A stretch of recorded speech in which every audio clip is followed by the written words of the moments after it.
Hello, Gemini, Sun, Moon Rising, and Venus Signs. Kamusta kayo? Sana ba'y nasa mabuti kayong kalagayan. Welcome back po sa Star Tarot. At kung bago kayo rito, welcome din po kayo. Please subscribe, like, share my videos, and leave me a comment kung nakaresonate kayo. Thank you. So, Gemini, by the way, would like to say hi muna and shout out sa ating beloved channel member na si At Alexander Toralba 3777. Maraming salamat po for supporting my channel and thank you for always sharing your blessings with me by sending super thanks. Maraming salamat po sa inyong mga donasyon. May God bless you more. So, yung first card ninyo, we have the Beware of Great Pride. Okay? So, maging aware kayo, no, na yung pride, kung yan ay papairali natin, hindi rin naman yan magdudulot ng magandang epekto sa buhay natin. Okay? So, beware of great pride.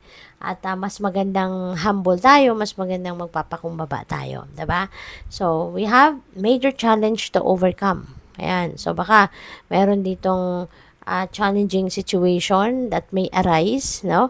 At wag kayong wag kayong mawalan ng pag-asa.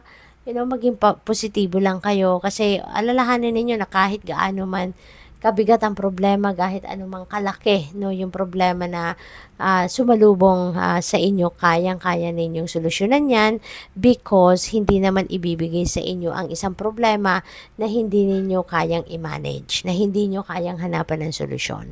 Kaya, think positive pa rin. No? Think positive pa rin and wag na kayong isip ng isip, no, dyan sa problema. Bagkus, ang dapat ninyong isipin is papaano ninyo masusolusyonan yung problema. Okay? So, next card is Crown. Honor and respect will come to you. Alright? So, honor and respect will come to you. Finally, diba? You are getting this. Finally, makukuha mo na to. Finally, a-achieve mo na din ito. Kasi pinaghirapan mo din ito eh. You work hard for this, no? Na-earn mo ito. Hindi ito binigay sa'yo, kundi in-earn mo ito. Pinagsikapan mo. Kaya, i-enjoy mo yan. So, increase your efforts if you want to achieve your goals. Okay? Kailangan mo dito na mag-extrang sipag, extrang effort kayo kung gusto mo na matupad mo yung mga goals mo. Kung gusto mong matupad yung mga ini-envision mo para sa sarili mo, then pagsikapan mo, pagtrabahuan mo. Okay? So, what else? We have Claw. Be careful. Do not take risk. Alright?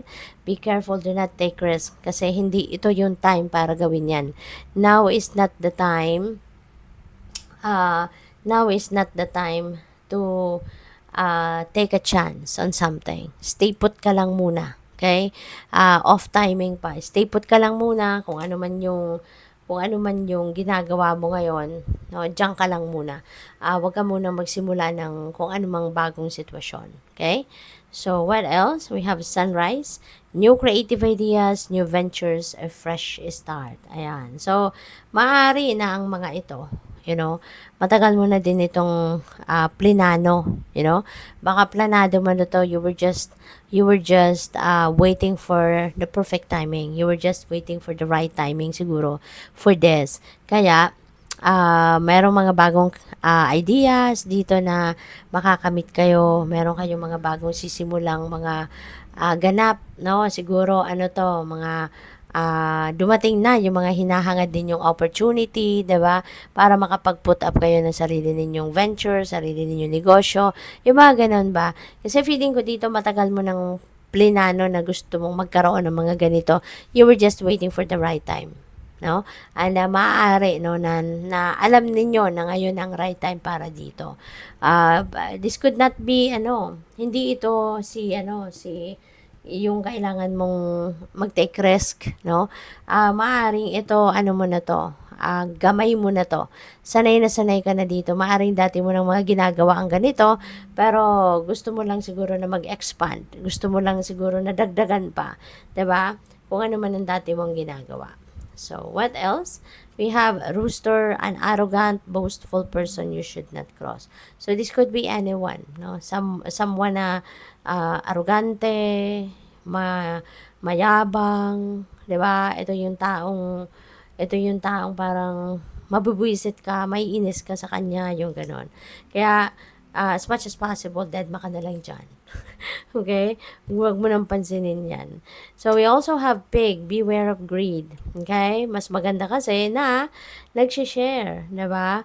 Mas maganda na marunong tayong magbahagi ng ating mga biyaya. Kasi the more you give, the more you receive, hindi ba?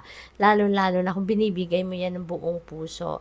So, wag nating hayaan na pumasok yung greed sa isip natin. Okay? Sa puso natin. Mas magandang nagsishare kasi there will be more blessings coming your way. Na marami kang napapasayang tao, mas marami ang biyayang ibibigay sa'yo.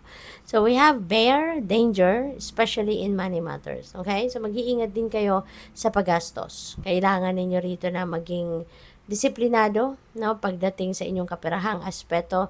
Make sure that you are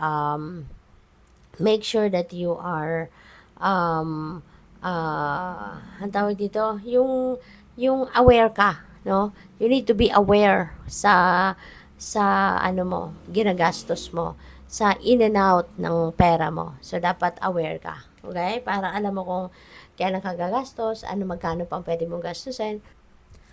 So, what else? We have wishbone. Wow, a wish is granted, Gemini. This is so exciting kasi meron kang wish, no? Na binigay na sa'yo. So, kung hindi mo pa to natatanggap, o ano man ang wish na ito, maaring yan ay on the way na, no? Maaring yan ay on the way na. So, just be patient. But definitely, your wish is answered already, no? Kumbaga, approved na to sa spirit realm. At ipapadala na lang sa iyo. So, we have marriage, and baka ang iba sa inyo dito magpapakasal na, mag-aasawa na, diba? Kaya congrats sa iyo. We also have money path. Wow, a path with money is waiting for you to find it. Napakaganda, hindi ba? Naghihintay, no? Merong naghihintay sa inyo na money path. Kaya, kung ano man itong pagkakakitaan ninyo, tawag dito, ano man itong income stream na to, maaaring kailangan mo na lang itong pansinin kasi baka hindi mo to pinapansin, no? Baka hindi mo pa to na find out kasi you are still distracted, no, with something else. So, good luck sa'yo. Thank you for watching Love and Light. Namaste.